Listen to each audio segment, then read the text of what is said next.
The grand finale of Lord of the Mysteries Season 1 was absolutely glorious, and as promised, let's cover episodes 12 and 13 in this review. So let's start with episode 12. We pick right back up where we left off with Dunn Smith feeling snackish. He was just having a little bit of a midnight snack, and sometimes you get hungry during these inconvenient times, and so you always go for convenience instead of nutritional flavor or just overall health of the meal. And so he had a little bit of Kenley, perfectly normal, perfectly acceptable.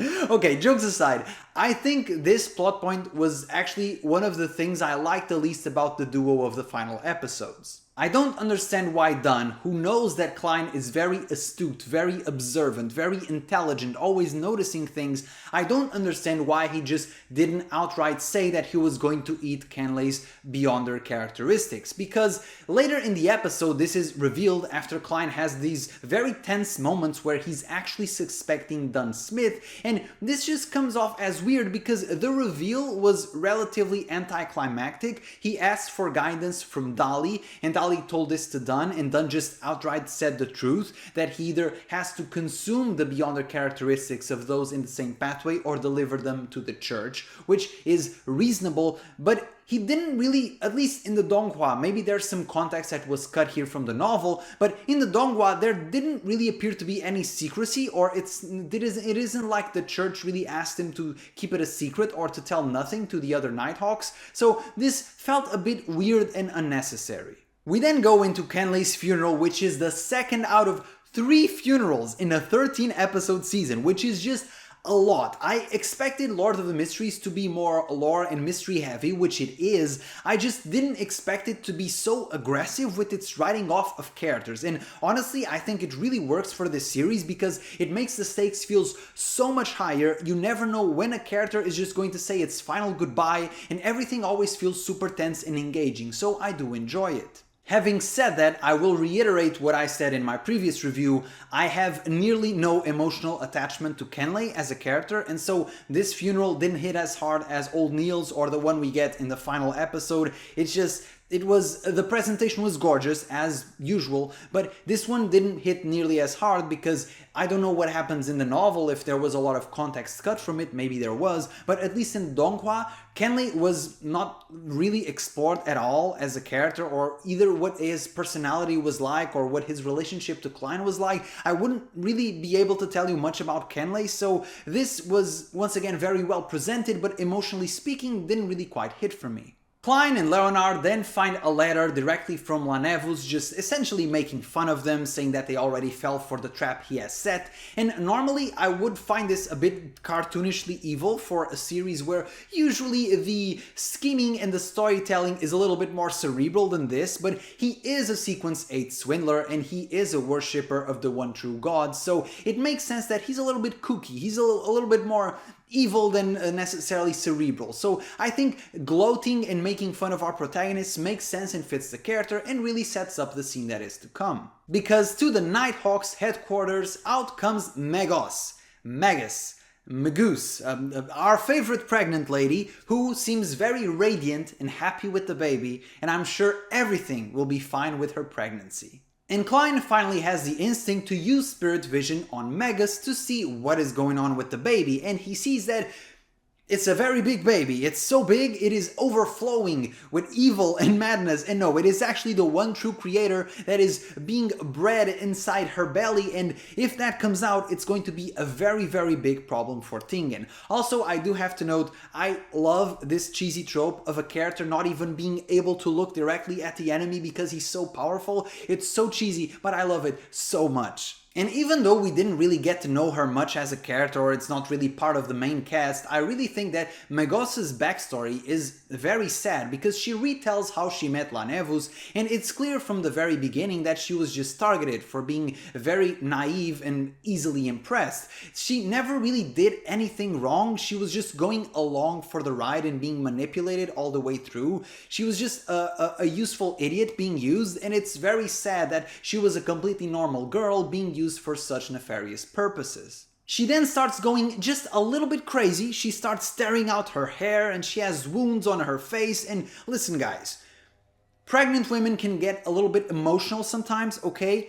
She's fine. Don't worry, she's fine.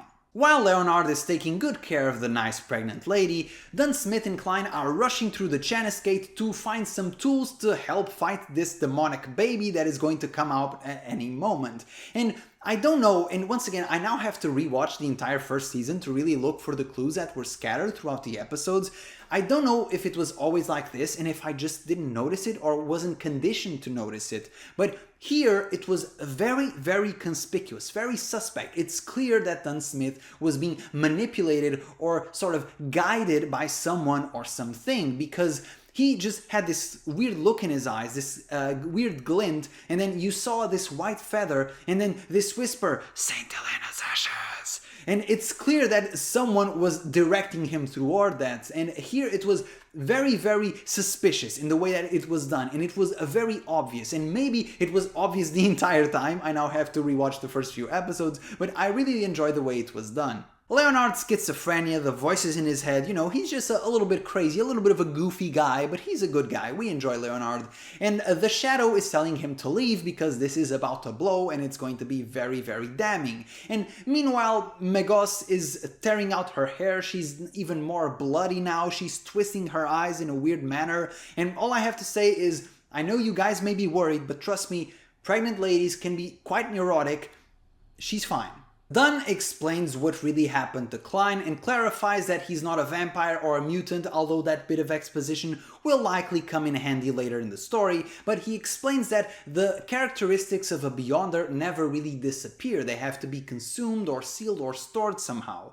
And so presumably that is also what Saint Helena's ashes are. They are the Beyonder characteristics of a very strong Beyonder that has passed away. So that bit gets cleared. Once again, wasn't the biggest fan of this plot point. I thought it could be properly explained. This was just a lack of communication, which really drives me nuts a lot of the time. But I'm assuming there was a bit of context cut from the novel. I'm assuming that the church told Dunn to not tell this to anyone, especially newcomers like Klein, much like they sort of censored the information regarding the acting method. So that's what I'm assuming. If not, then this whole plot point really doesn't make a lot of sense to me, but it is what it is. And then we see that somebody is manipulating Megose behind the scenes as she just goes completely nuts. Her body starts becoming bloated and disfigured. She has half a face. Her eyes are going crazy. Her tongue is going and then her neck twists, which I don't think the neck is supposed to do that. And I know what you guys are thinking,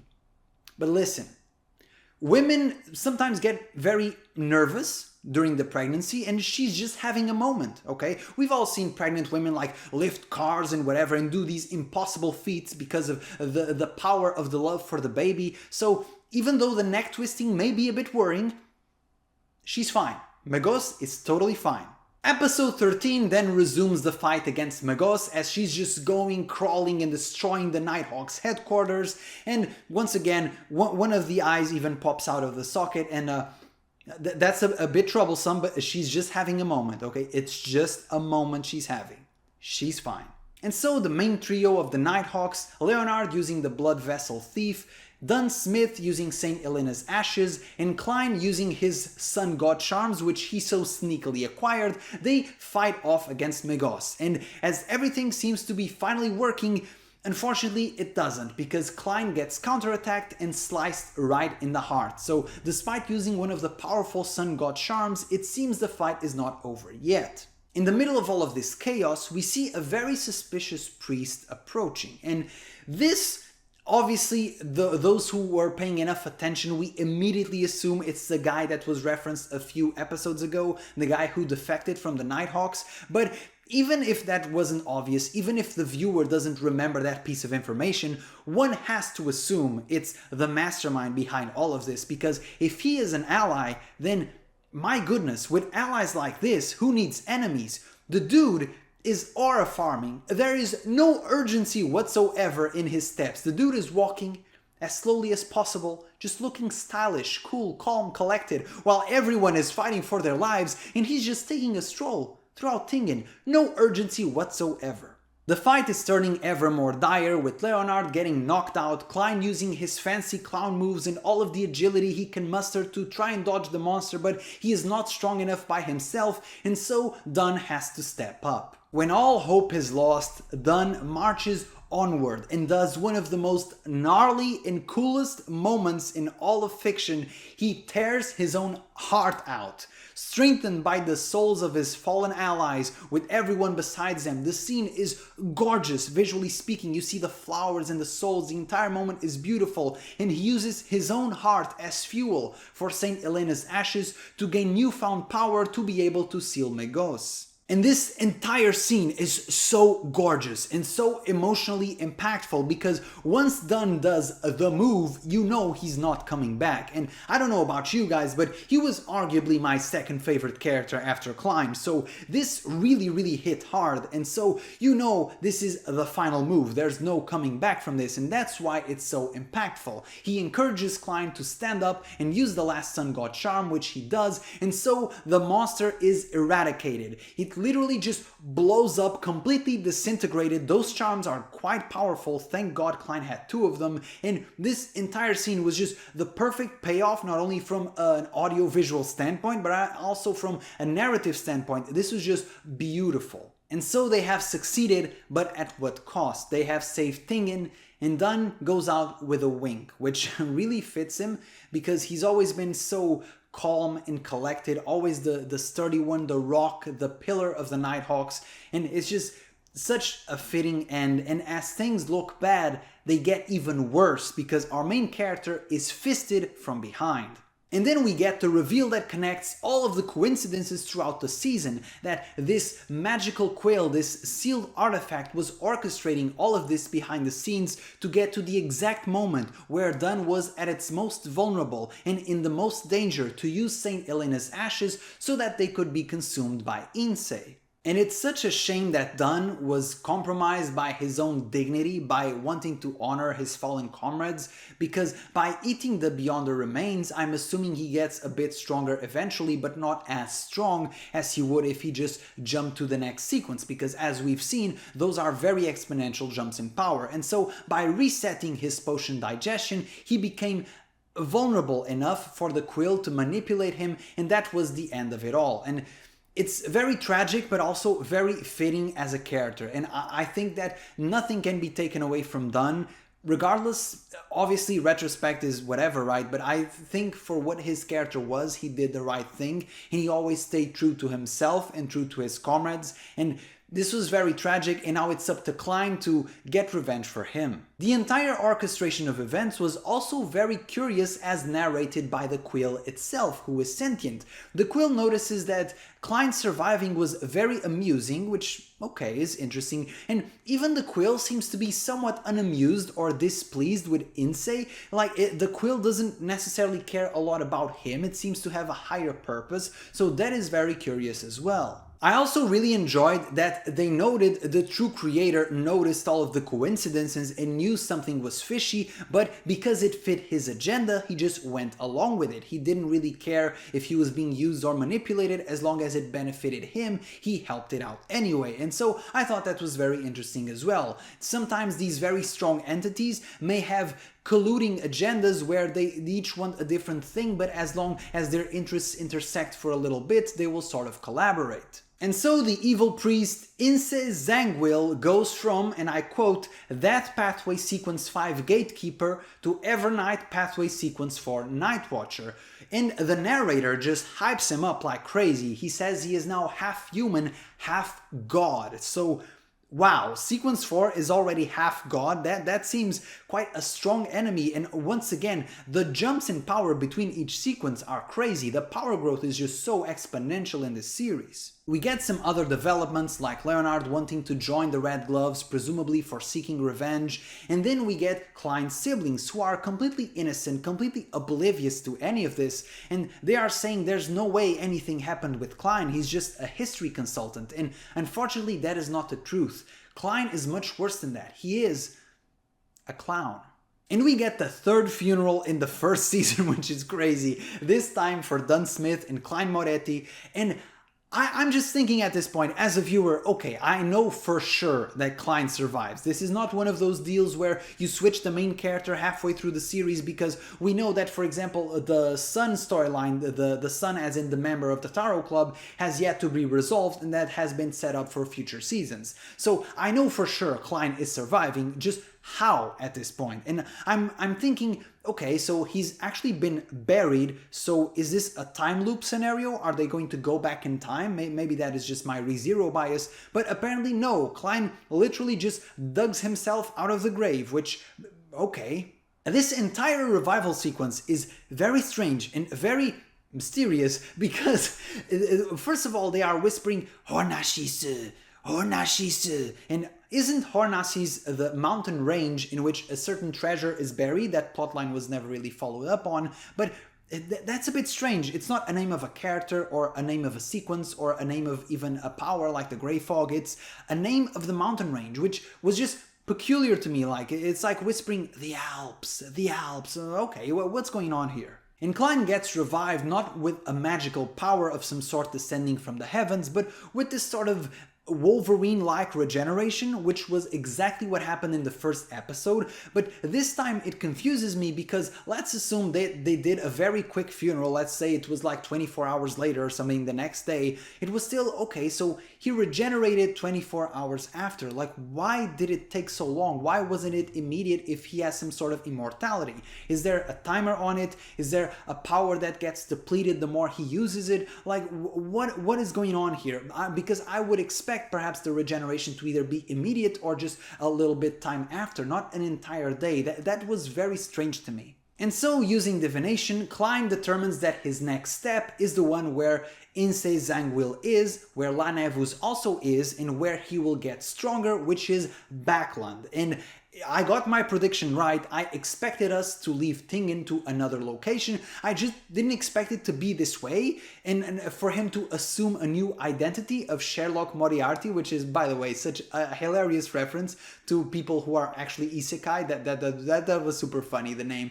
But okay, so it went in the direction I was expecting, just not the way I thought it would. The episode ends with a stunning ending song and Klein appearing in front of his siblings as a goofy clown, offering them a bouquet of flowers for their happiness. And I think this was a very bittersweet ending, very one-sided, but I think it fit. And although they didn't explain this necessarily, I think it would not be a good look for Klein to be revived and just appearing in front of the Church of the Evernight Goddess. I think they are already suspicious enough of him.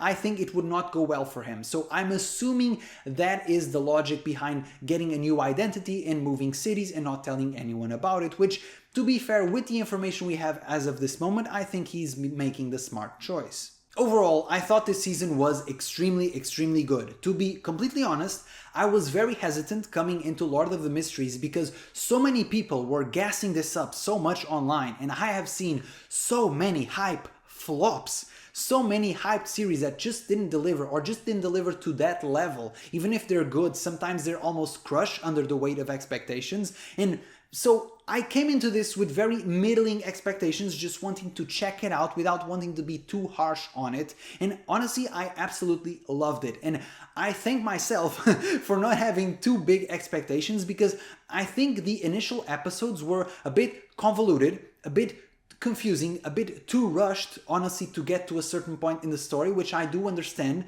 And although I would prefer this season to have more episodes, I think the 13 episodes made the first few episodes be a bit rushed. I would have preferred more episodes, but from what we got, from the audiovisual presentation, from everything, I really enjoy this, and I'm looking forward to seeing more. I think this story arc was perfect to get people into Lord of the Mysteries, people that may have been new to it like myself, and to really get us interested in what is to come, because once again, it's Lord of the Mysteries. Every episode leaves you with more questions. Even this first season barely resolved anything. If anything, it just left us more confused and more curious about what's to come. I think that the premise of our main character assuming a new identity is fascinating, and I'm looking forward to what they do with it. And honestly, I think that Tingen, especially now that Dunn and Old Neil are gone, Tingen has extended its usefulness. So I'm also very looking forward to Backland, this new epic location. Also, I have to give massive props to the author, because I am always very averse to any type of reality altering artifact or magic or character, because I think things tend to get very goofy very quickly. It's always full of plot holes, it's always a mess. The way he did it here was very well done, as in the Quill doesn't necessarily write reality, it more or less nudges it towards possible scenarios, which I think is a very intelligent way of doing it. And I'm looking forward to seeing how Klein manages to sort of maneuver against a villain that has such a powerful item by his side. And once again, it also comes down to the pathway he chose, the pathway of the seer, because it allows him to more or less see and notice things that he wouldn't be able to notice or do if he had a more combat-oriented pathway. So I'm really loving this dynamic a lot, and I didn't expect this to turn into a revenge story, but I'm loving where it's going, and I think it has all of the right ingredients to have an even better second season. Lord of the Mysteries was excellent. It really surpassed my expectations. To me, I know this is a donghua, but just comparing it with the other anime just for the sake of discussion, I think it is my favorite anime of the season. I enjoyed it even more than Takopi. And just to answer the obligatory question, because I do review novels on this channel, will I read and review the Lord of the Mysteries novel? Not yet. I think it is inevitable. I will get to it at one point, but for now, my backlog, my reading list is huge, and I know that Lord of the Mysteries is quite a long series by itself, so I will get to it one day, just not in the immediate future. So that is all I can say for now. Until then, see you guys on the next video, and see you guys perhaps in Season 2. Ciao!